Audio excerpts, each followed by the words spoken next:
What's good with y'all? It's DJR, and we back with another one, and we got the man explore with us. Man uses his necklace as a weapon, kills a cop. This man killed a cop using a necklace. Do that not sound crazy? But anyways, we ain't gonna waste no time. We're gonna get right into it, so let's go. Oh hell fuck no, we just started the video, bruh. He's a threat automatically. My boy got a vein in his head.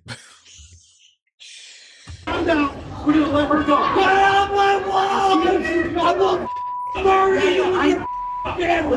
When a police sergeant is violently assaulted inside a casino, CCTV footage captures the entire confrontation, revealing how an ordinary CCTV footage captures the entire confrontation. Oh, that's the dumbest thing she did all day. You just added on like so many charges. Revealing how an ordinary night out spiraled so dangerously out of control. The following footage has never been seen before. On March 10, 2024, reports of a fight send police rushing to Batavia Downs Casino in New York.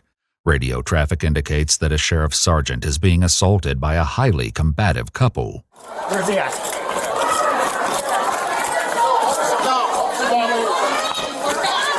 5-6, start with your mask. Officer down, officer down. Take his vest off, CPR. No, hurry up. By the time backup arrives, the sergeant lies unresponsive and requires CPR. As one officer fights to save the sergeant's life, others focus on detaining the suspects, 33-year-old Michael Elmore and 39-year-old Lindsay Wilcox, who are restrained She is so chopped. separately on the floor.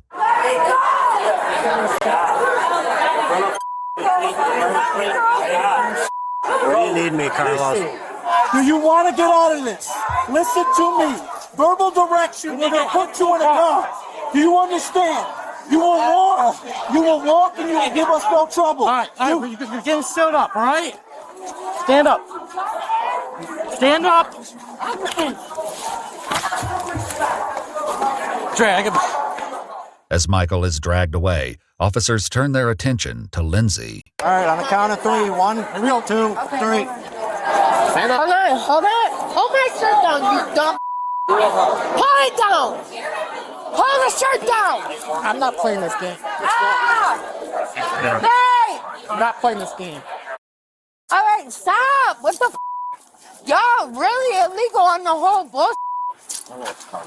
I don't give a As officers continue administering CPR for Sergeant Sanfratello, Michael and Lindsay are transported to the station. Surveillance footage, witness statements, and the account of Michael and Lindsay's friend Cody would later reveal how the confrontation began. We're at my house, chilling. I don't go out like that ever.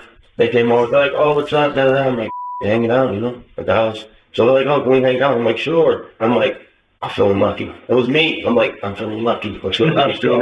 Shortly after arriving at the casino, Cody won $200 and invited Michael and Lindsay to join him at the bar for a celebratory round of drinks.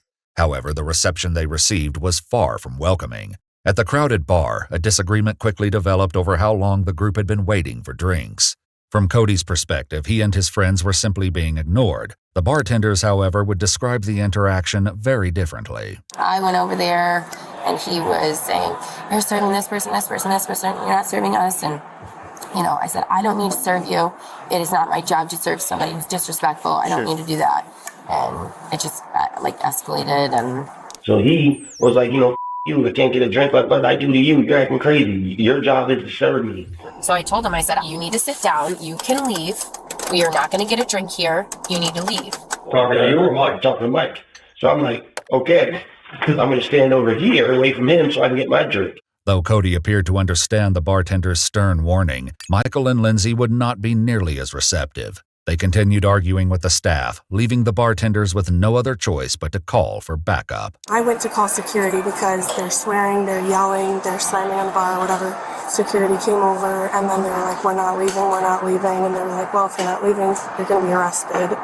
A security officer soon arrived to escort the couple out of the casino. Moments later, he was joined by Genesee County Sheriff Sergeant Thomas Sanfratello, who was working at the casino on a special assignment detail that evening. His arrival does little to defuse the situation. Well, they're going to the sheriff. They know me. A couple of them know me. I'm like, I got him. They're like, get him out of there. I'm like, I'm trying, dude. I'm trying. So I go to get him up. With Cody's help and pressure from law enforcement, Michael and Lindsay finally left the bar. But as they made their way towards the exit, Lindsay appeared to become increasingly frustrated with their escort.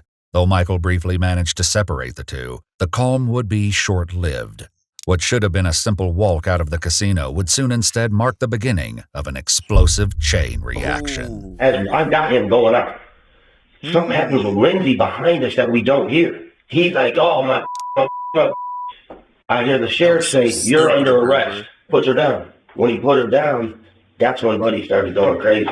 Though Cody was present for the altercation, he later admits he was too intoxicated to clearly remember what happened next. Fortunately, a responding security officer recalled the events in vivid detail.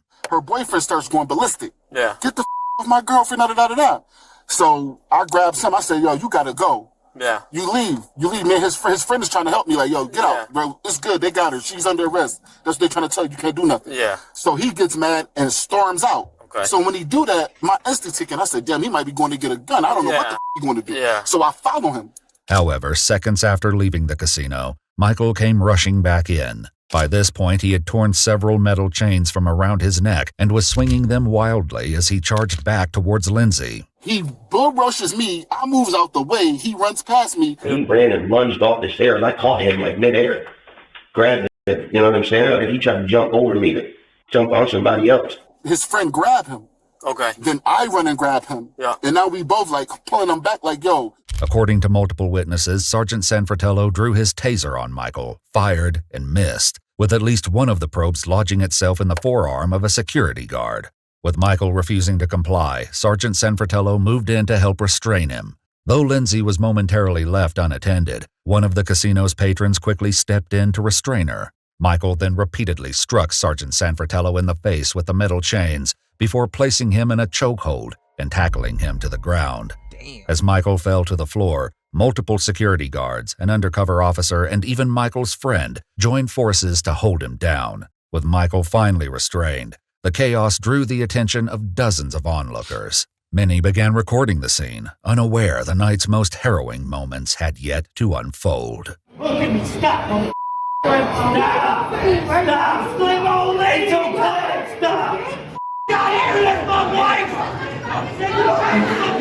My wife! Go, stop! Kill you!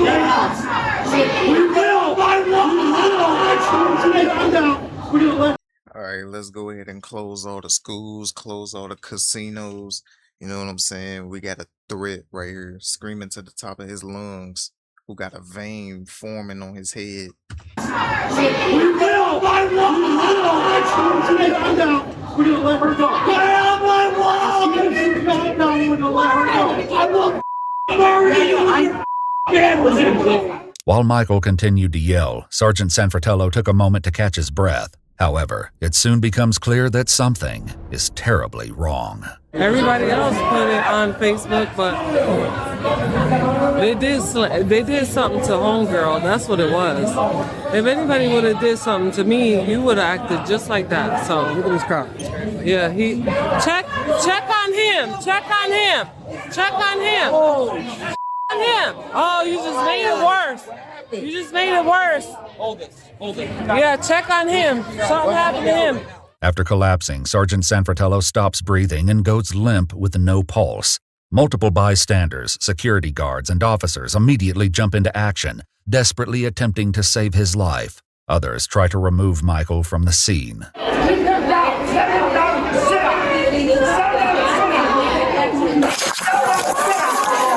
Quit! Go ahead, no. Quit! I'll break your Keep him on the side. Keep him on the side. Put him on the side. Eventually, officers wrangled both Michael and Lindsay away from the scene. Paramedics soon arrive at the casino, taking over life-saving efforts for the sergeant and deploying a Lucas device, a machine designed to perform uninterrupted CPR. Once secured over his chest, the device begins delivering rapid, forceful compressions. While paramedics work, officers and security personnel try to make sense of how his heart stopped. Recent cardiac history, right? He was just sick. Yeah, I believe so.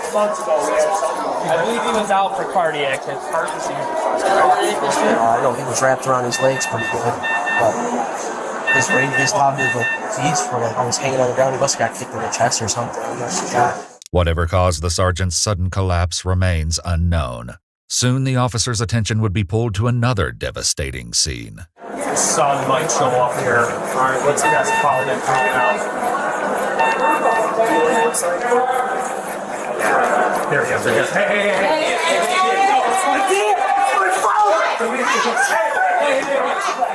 Please, get the cover. Cover.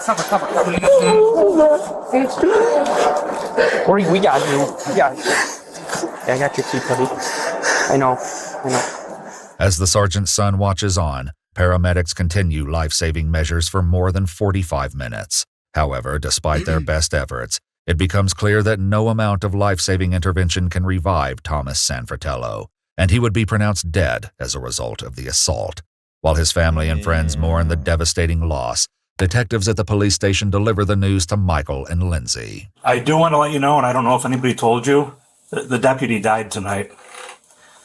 The deputy that was there, I don't know if anybody told you this yet or not, but he died. No. No, way, bro. I didn't want the way he died. I don't want no. I didn't do that. Bro, wait, time out. Look, it's clear as day that she don't give a shit. She over here smirking and shit. Died tonight. She doesn't care, bro. Deputy that was there, He just trying to act like he care, but in reality, he really don't care. I don't know if anybody told you this yet or not, but he died. No. No, way, bro. I didn't want the way he died. I don't want no. I didn't do that. Oh my God. My life is over. My life is over. On December 17, 2024, Michael Elmore pled guilty to aggravated manslaughter in the first degree and obstruction of governmental administration in the second degree. He was sentenced to 20 years in prison, followed by 5 years of post-release supervision, as well as a concurrent 364-day sentence for the obstruction charge. Just over a month later, on January 21, 2025, Lindsay Wilcox pled guilty to assault in the second degree and was sentenced to 5 years of probation, along with a 6-month jail sentence with credit for time already served. Sergeant Sanfratello was 54 years old. Watch our full videos as they were originally made, with no... Damn, R.I.P. But how y'all feel about that sentence? How you feel about both of these sins? Y'all let me know. I feel like this. I don't know, man.